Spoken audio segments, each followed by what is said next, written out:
Dear students, BA द्वितीय वर्ष में प्रथम पेपर संसाधन भूगोल के अंतर्गत हम विश्व की प्रमुख व्यापारिक फसलों के बारे में अध्ययन कर रहे थे।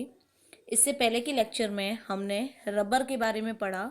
रबर एक प्रमुख औद्योगिक फसल है। इसके उत्पादन की कौन कौन सी दशाएं हैं, क्या क्या किस्में हैं आदि, इनके बारे में हमने बात की। अब इस लेक्चर में हम बात करेंगे रबर के विश्व उत्पादन और वितरण प्रतिरूप के बारे में, अर्थात विश्व में रबर कहाँ कहाँ उत्पादित किया जाता है और किन किन क्षेत्र जो हैं वो इसके उत्पादन में अग्रणी हैं। रबर के उत्पादन की हम बात करें तो दक्षिण पूर्वी एशियाई क्षेत्र है वो 1920 से ही प्राकृतिक रबर के उत्पादन में अग्रणी स्थान पर रहा है। यानी सबसे ज़्यादा जो रबर का उत्पादन होता है वो होता है दक्षिण पूर्वी एशियाई देशों में। इसमें भी 4 देश मेन है इसके उत्पादक के लिए: मलेशिया, इंडोनेशिया, थाईलैंड और श्रीलंका। अन्य छोटे उत्पादक देशों में आते हैं लाइबीरिया, कंबोडिया, नाइजीरिया, वियतनाम, जायरे, घाना, भारत और फिलीपींस। धीरे धीरे समय के साथ में जो रबर का उत्पादन है उसका प्रतिरूप बदल गया है और जो थाईलैंड है वो वर्तमान में प्रथम स्थान पर आ गया है। इसके बाद में जो सेकंड स्थान आता है वो आता है इंडोनेशिया का। तो सबसे पहले हम जो इसके उत्पादक देश हैं उनमें दक्षिण पूर्वी एशियाई देशों के बारे में ही बात करेंगे। जैसा कि आपको विश्व के जो दक्षिण पूर्वी एशियाई क्षेत्र है उसका एक नक्शा दिखाई दे रहा है, जिसमें जितने भी जो ब्लैक एरियाज हैं वो सारे रबर उत्पादक क्षेत्र हैं। जिसमें आप देख सकते हैं भारत में केरल है, श्रीलंका है, Thailand, Cambodia, Vietnam, Malaysia, Sumatra, Java, Kalimantan आदि, ये सभी क्षेत्र जो हैं वो प्रमुख रबर उत्पादक क्षेत्रों के अंतर्गत आते हैं दक्षिण पूर्वी एशिया के। सबसे पहले आता है थाईलैंड। थाईलैंड का विश्व में है प्रथम स्थान। यहाँ की कुल कृषि योग्य भूमि के लगभग 10% भाग पर रबर का उत्पादन किया जाता है और ये करते हैं छोटे किसान जो होते हैं उनके द्वारा। दक्षिणी थाईलैंड जो है वहाँ की जो जलवायु है वो गर्म है और तर है, इसीलिए वहाँ पर जो है लगभग 3 लाख हेक्टेयर भूमि पर रबर का उत्पादन किया जाता है। ऐसी गर्म और तर जलवायु रबर के उत्पादन के लिए बहुत ही इंपॉर्टेंट मानी गई है, इसीलिए यहाँ 3 लाख हेक्टेयर भूमि पर उत्पादन होता है। थाईलैंड जो है वो विश्व का लगभग 34% रबर उत्पादित करता है और जितना रबर यहाँ उत्पादित होता है उसमें से काफी मात्रा में यहाँ से निर्यात कर दिया जाता है।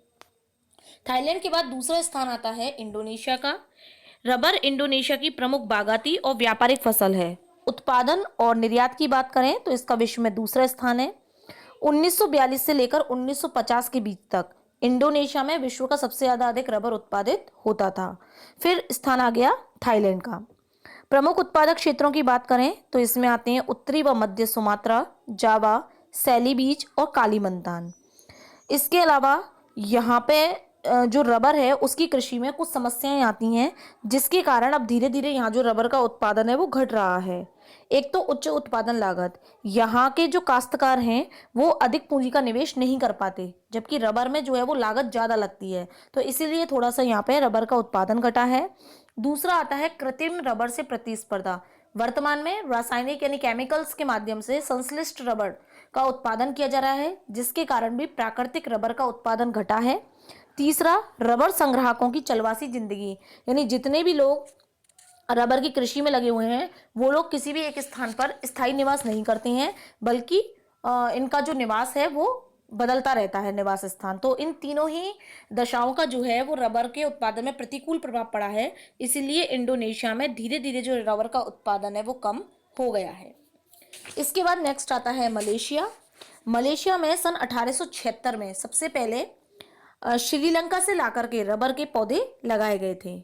मलेशिया में मलाया संघ है। मलाया संघ में 64 किलोमीटर एक चौड़ी पट्टी है, उसके बीच में दहा से लेकर जोहोर बारू तक रबर का उत्पादन किया जाता है।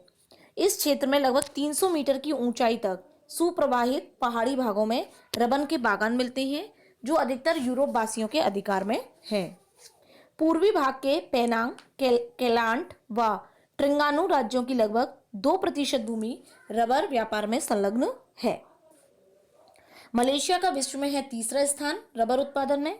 यहाँ की कुल कृषि योग्य भूमि के 60% भाग पर रबर के बागान मिलते हैं। यहाँ की जलवायु और यहाँ वर्ष भर उच्च तापमान और अच्छी वर्षा रबर की कृषि के लिए उपयुक्त है। यहाँ रबर उत्पादन के जो है वो प्रमुख रूप से 6 क्षेत्र हैं। पहला आता है सारावक, में पश्चिमी तटीय मैदान, दूसरा किनवालू पर्वत पदीय क्षेत्र, तीसरा जोहोर बारू क्षेत्र, चौथा मलक्का क्षेत्र, पांचवा पैराक क्षेत्र और छठा है पेनांग क्षेत्र।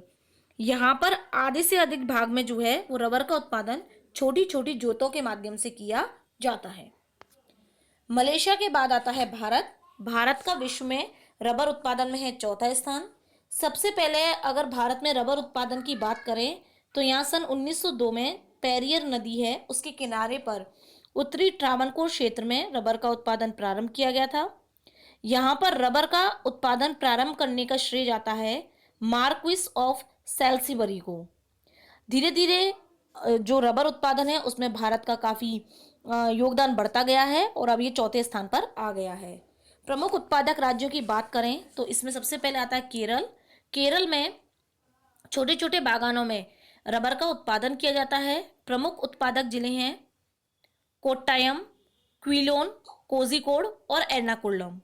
इसके बाद दूसरा आता है कर्नाटक। कर्नाटक में प्रमुख उत्पादक राज्य हैं कुर्ग और चिकमंगलूर। इसके बाद तीसरा आता है तमिलनाडु। तमिलनाडु में आते हैं मदुरई, कन्याकुमारी और नीलगिरी जिले। इसके अलावा जो अंडमान निकोबार द्वीप समूह है उसमें भी प्रमुख रूप से रबर का उत्पादन किया जाता है। भारत के बाद प्रमुख देश है वियतनाम।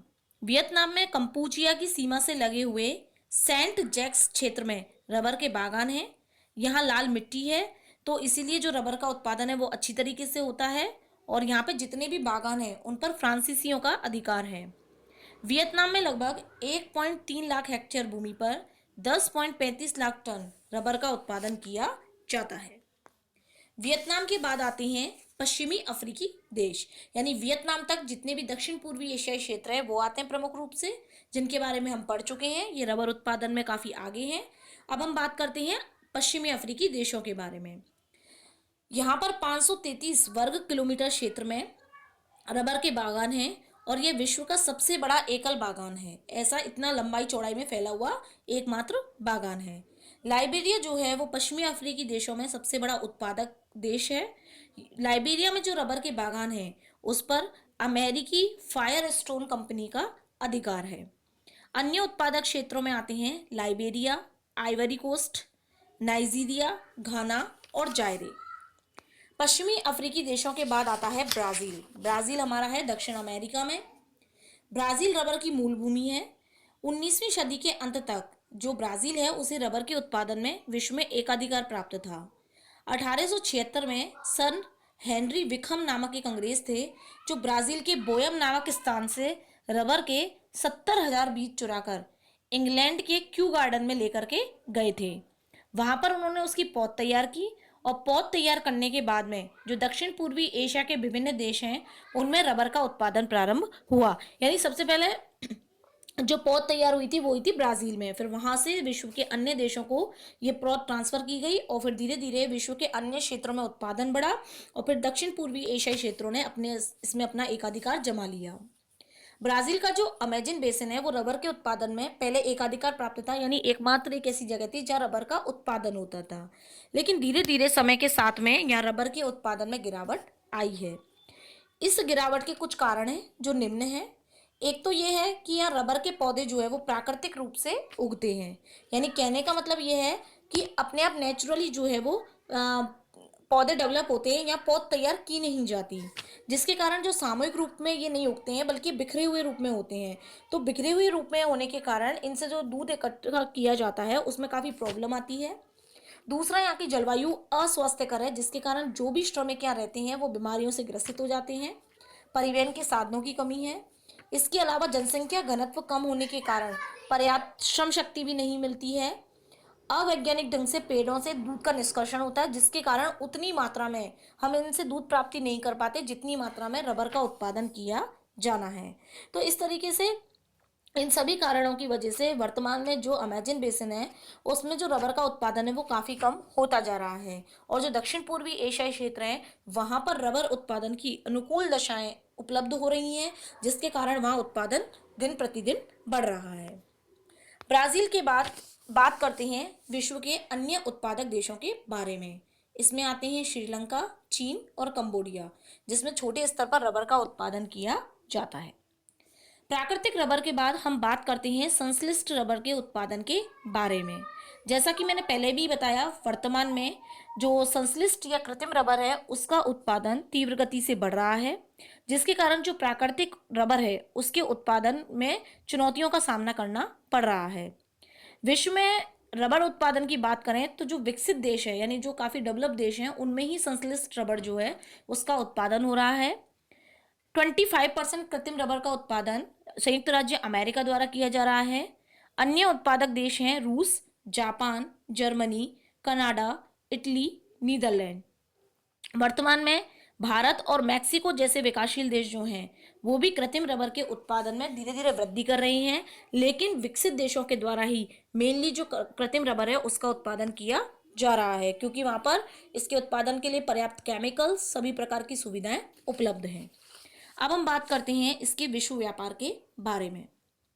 प्राकृतिक रबर जो होती है उसमें जो अन्य कृषिगत कच्चे पदार्थ होते हैं उसी तरीके से जो प्राकृतिक रबर है उसका उत्पादन भी जो विकासशील देश हैं उनमें होता है, लेकिन इसका उत्पादन विकासशील देशों में होता है, लेकिन इसकी खपत अधिक कहाँ है? विकसित देशों में। तो अधिकांशतः विकासशील देशों के द्वारा विकसित देशों को इसका निर्यात किया जाता है। जैसे हम प्राकृतिक रबर की बात करें तो प्राकृतिक रबर जो जितने भी देशों में उत्पादित किया जा रहा है वो केवल 5% भाग ही उसका उपभोग करते हैं, बाकी 95% भाग को निर्यात कर देते हैं। संश्लिष्ट रबर में जो उत्पादक देश हैं, विकसित देश हैं, वो 26% जो संश्लिष्ट रबर है उसका निर्यात करते हैं। मलेशिया जो है उसने रबर के निर्यात में 1950 के बाद थोड़ी बढ़ोतरी की है। इंडोनेशिया और श्रीलंका में रबर का निर्यात जो है वो आपस में होता है। प्रमुख निर्यातक देशों की बात करें तो इसमें आते हैं दक्षिण पूर्वी एवं पश्चिमी अफ्रीकी देश, Thailand, Malaysia, Indonesia, Sri Lanka, Cambodia, Vietnam, Liberia. आयातक देशों की बात करें तो संयुक्त राज्य America, Canada, Australia, Britain, France, Germany, Italy, Belgium, New Zealand और जापान।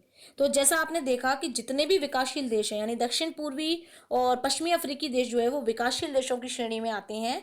तो मेनली जो विकासशील देश हैं वो रबर के निर्यातक देश हैं और विकसित देश जो है वो रबर के आयातक देश हैं, क्योंकि विकासशील देशों की तुलना में विकसित देशों में इसकी खपत काफ़ी अधिक है।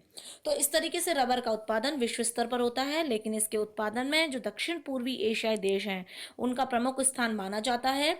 वे उत्पादन अधिक करते हैं, साथ ही इसका निर्यात भी अधिक करते हैं। वहाँ की अनुकूल जलवायु, वहाँ की भौगोलिक दशाएं रबर उत्पादन के लिए अनुकूल होने के कारण इन देशों में जो है वो रबर का उत्पादन मेनली किया जाता है। तो इस तरीके से हमने व्यापारिक फसलों में दो फसलों के बारे में पढ़ लिया है, कपास और रबर के बारे में। अब नेक्स्ट फसल के बारे में हम अपने अगले लेक्चर में पढ़ेंगे।